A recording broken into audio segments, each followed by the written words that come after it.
kingdom of Olanjo was unlike any other. Resting on the green shoulders of the great Rift Valley, it stretched from the jagged highlands to the sunburnt plains where lions prowled and herdsmen sang to their cattle. The people lived by rhythm, the rhythm of drums, the rhythm of seasons, the rhythm of ancestral proverbs whispered by the griots at moonlight gatherings. For generations, Olanjo had thrived under the rule of wise kings who respected tradition, justice, and the spirits of the land. But change was coming. The change had a name, Prince Kamau, the only son of King Omari III. Unlike his father, Kamau was restless, fiery, and impatient. He was born with eyes that blazed like stormy skies, and a heart that refused the quiet discipline of tradition. While other princes learned to bow with grace, Kamau questioned why bowing was necessary. While the elders spoke of ancestral spirits guiding them, Kamau demanded proof. "Why must the poor toil so hard while the rich feast?" he would shout during royal banquets, pointing at plates of roasted goat and bowls of honeyed millet. "Why must a farmer give the king half his harvest? Does the king plow the land?" The court would fall into stunned silence. The elders would cough uncomfortably. His father would raise a stern brow. Yet Kamau never flinched. From a young age, he challenged every custom. He slipped away from the palace to mingle with villagers, played bow with street children, drank calabashes of fermented sorghum with herdsmen, and fought mock battles with hunters in the forest. His mother, Queen Nia, often warned him, "You are a prince, Kamau. A prince must guard his dignity. A prince is not like other boys." But Kamau would only smile. A prince who forgets his people is no prince at all. By the time Kamau turned 21, he had become both loved and feared. Among the common folk, his name was sung in praise. They called him Mwana wa Watu, the son of the people. Among the nobles, however, he was a storm, unpredictable and dangerous. The kingdom of Olanjo was wealthy but unequal. Gold mines glittered in the hills, ivory traders passed through the markets, and harvests filled the granaries. Yet peasants often went hungry, paying heavy tributes to the palace. The elders defended it as tradition. The griots said the ancestors had decreed it, but Kamau thundered against it. "Tradition that chains the weak is no tradition but tyranny," he cried one evening at a gathering of elders. His words fell like stones in water, rippling through the kingdom. The elders muttered, "This boy will ruin us." King Omari tried to discipline him, locking him in the palace for weeks. But Kamau would find ways to escape, sneaking out in the dead of night to join blacksmiths, fishermen, and warriors by the fireside. He listened to their stories, the hunger of children, the cruelty of tax collectors, the arrogance of lords. And in those nights, a seed grew in him. He dreamed of a different Olanjo, one where a farmer ate from his harvest without fear, where a herdsman could keep his cattle, where a widow was not crushed by debt. He began to whisper of reform. The clash came sooner than expected. It was harvest season, and tax collectors rode through the villages demanding tribute for the king's storehouses. They took goats, baskets of millet, jars of honey, even the little the poor had saved for their families. One afternoon, Kamau rode into Nyaga village on his horse, his cloak flaring behind him. He saw the tears of a woman whose only cow had been seized. He saw the hollow faces of children staring at the departing soldiers. "Enough!" he roared. He galloped after the collectors, blocked their path, and ordered them to return the cow. "By whose command?" the leader sneered. "By mine," Kamau said, steel in his voice. "Return it." When they refused, he drew his spear. The villagers gasped as the prince himself faced off against the king's men. The standoff ended only when the soldiers, unwilling to spill royal blood, retreated. The cow was returned, and the village erupted in cheers. Word spread like wildfire. Kamau had defied the king's law.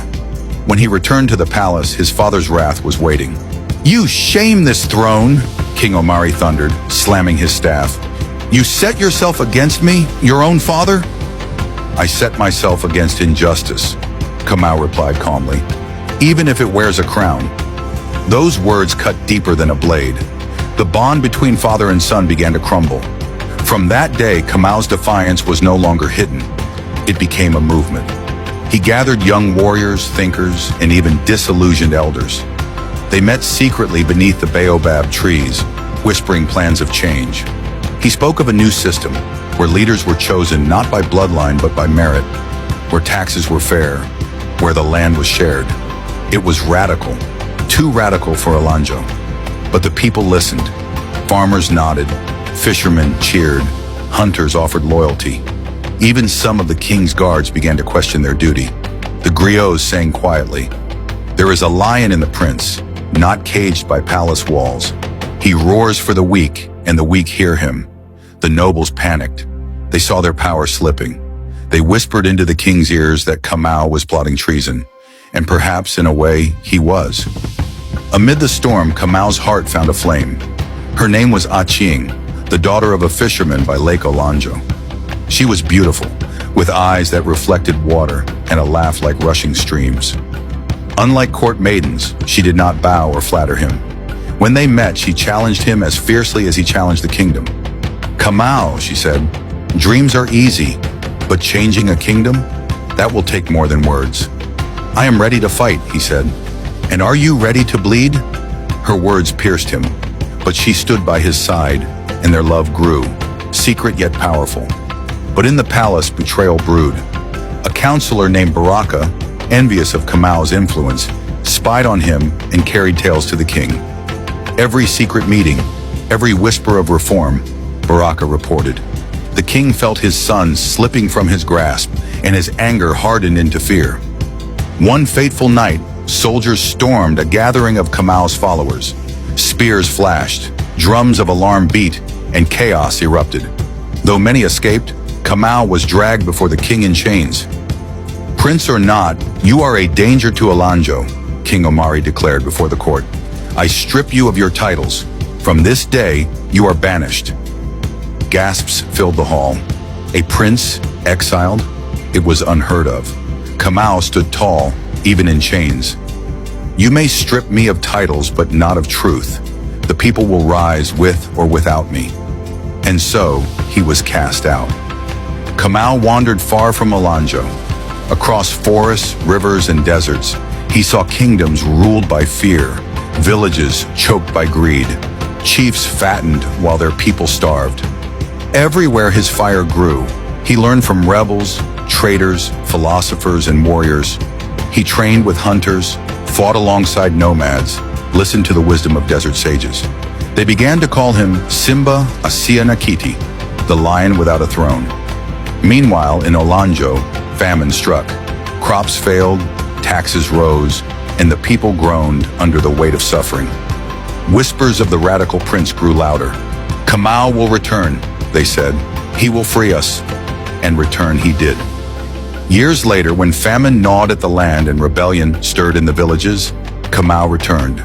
He was no longer the fiery boy, but a hardened man, scarred, wiser, and more determined. He raised a banner of reform, and thousands rallied to him. Farmers brought spears, fishermen brought nets woven into traps, hunters brought bows. Even some palace guards defected. King Omari, now older and wearier, saw the storm coming. His counselors urged war.